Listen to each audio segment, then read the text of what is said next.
पहला प्यार पार्ट 10। मैं बिलाल के कमरे में खिड़की में जाकर खड़ी हो गई और अंदर अम्मी और बिलाल के खेल को देख रही थी। अम्मी ने कोई चीज़ बिलाल को खिलाई और कहा कि ये खाकर थोड़ी देर के बाद शुरू करते हैं। मैं बड़ी हैरान हुई कि आखिर अम्मी ने बिलाल को क्या चीज़ खिलाई।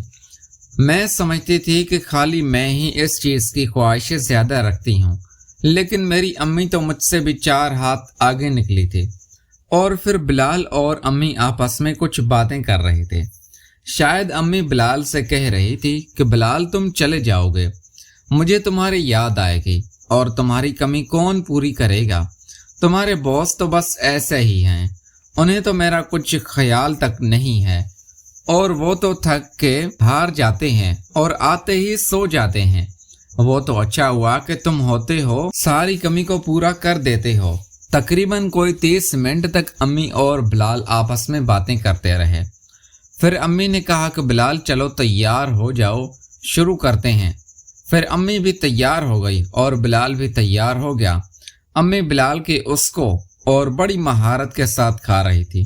तकरीबन 15 मिनट के बाद वो दोनों शुरू हो गए और मैं देख रही थी और पानी पानी हो रही थी, क्योंकि वो लोग 1 घंटे से ऊपर जा चुके थे और अभी तक भी लगे हुए थे। मैं समझ गई थी कि अम्मी ने जो चीज़ बिलाल को खिलाई है वो बड़ी ताकतवर है। मैं बड़ी हैरान हुई कि आखिर इतना ज़्यादा ताकतवर बिलाल कैसे हो सकता है। बस इस दवाई का असर था। तकरीबन 2 घंटे तक अम्मी और बिलाल लगे रहे और फिर मैंने देखा कि दोनों एक साथ ही फाइनल हो गए थे। और फिर अम्मी बिलाल को कह रही थी कि बिलाल आज आखिरी मुलाकात को तुमने यादगार बना दिया है, इस मुलाकात को भी कभी नहीं भूलूंगे। तुमने तो मुझे आसमान की सैर करा दी है। बिलाल कह रहा था, मैडम मैं भी आपको गांव जाके बहुत मिस करूंगा। बिलाल की ये बात सुनकर मुझे अजीब लगा, क्योंकि बिलाल ने मुझे तो कभी नहीं कहा था कि मैं तुम्हें मिस करूंगा। खैर अम्मी उठने लगी और बिलाल से कह रही थी कि मैं जा रही हूँ अपने कमरे में। मैं जल्दी चलती उनसे पहले अपने कमरे में आकर सो गई। अगली सुबह मैं जल्दी जल्दी उठकर तैयार हुई। तैयार होकर गाड़ी के पास गई तो 40 साल आसिफ अंकल गाड़ी को साफ करके उसके पास खड़ा था। मैं जैसे ही गाड़ी के पास पहुंची तो वो मुझे सलाम करने लगा। मैंने सलाम का जवाब दिया और गाड़ी में बैठ गए। पैंट शर्ट में वो बहुत खूबसूरत और स्मार्ट लग रहा था। अब मैंने नोट किया कि आसिफ मुझे शीशे में घूर रहा था, बार बार मुझे देख रहा था और गाड़ी भी चला रहा था। मैं समझ गई थी कि ये भी शौकीन है और अम्मी के भी मज़े हो गए और मेरे भी मज़े ही होंगे। लेकिन मैंने ये सोचा हुआ था कि ये बात मैं बिलाल को नहीं बताऊंगी कि मैंने भी मज़े किए हैं इस आसिफ अंकल के साथ। मैंने कहा, तुम्हें रास्ता पता है? उसने कहा, जी मैडम। और फिर कुछ देर के बाद वो मेरे स्कूल पर पहुंच गया और मुझे कहा कि लो मैडम आपका स्कूल आ गया। मैंने कहा ठीक है, 1 बजे मेरी स्कूल से छुट्टी हो जाती है और आप ठीक 1 बजे मुझे यहाँ मिलो, ऐसा ना हो कि मैं आपका इंतज़ार करती रहूं। उसने कहा, मैडम मैं 1 बजे से पहले यहाँ पहुँच जाऊँगा, आप बेफिक्र रहें। फिर वो चला गया। मैं स्कूल में आई और ठीक 1 बजे मेरी स्कूल से छुट्टी हुई। मैं जैसे ही अपना स्कूल का बैग लेकर स्कूल के गेट से बाहर आई तो आसिफ अंकल गाड़ी लेकर खड़ा था। मैं जाकर गाड़ी में बैठ गई और उसने गाड़ी चलाई। अब मैंने नोट किया कि वो बार बार मुझे देख रहा था। उसकी नज़र मेरे शीशे पे टिकी हुई थी। मैंने कहा, क्या हुआ?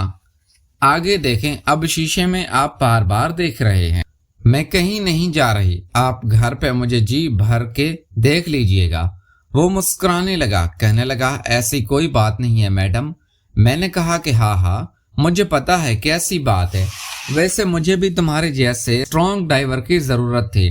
जैसे ही मैंने ये कहा तो वो खुश हो गया और मुस्कुराने लगा, कहने लगा, मैडम आप परेशान मत हो, आपको किसी चीज़ की परेशानी नहीं होगी, बस आप हुक्म करें। मैंने कहा, हाँ मुझे यकीन हो गया है, बहुत जल्दी मैं आपको तकलीफ दूंगी।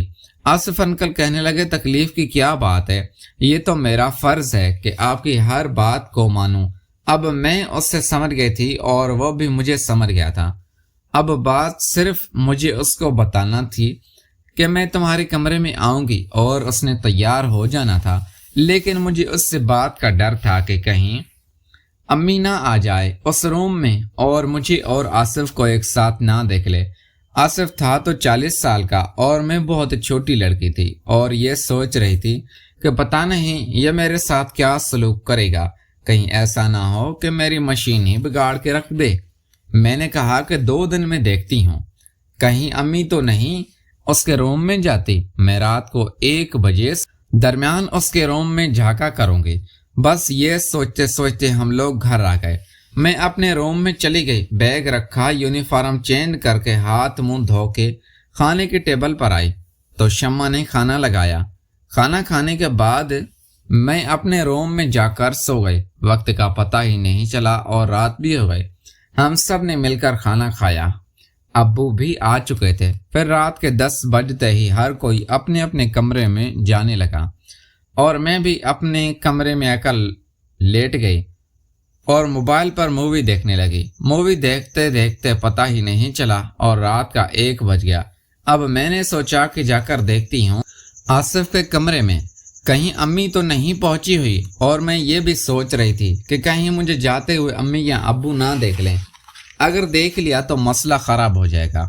خیر میں اٹھی، واش روم چلی گئی، ہاتھ منہ دھو کر ہلکا سا دروازہ کھولا اور باہر دیکھا تو مجھے کوئی بھی نظر نہیں آ رہا تھا۔ پھر میں امی کے روم کے دروازے پر گئی تو واقعی میں نے جو سوچا تھا وہی ہو گیا تھا۔ امی روم میں نہیں تھی۔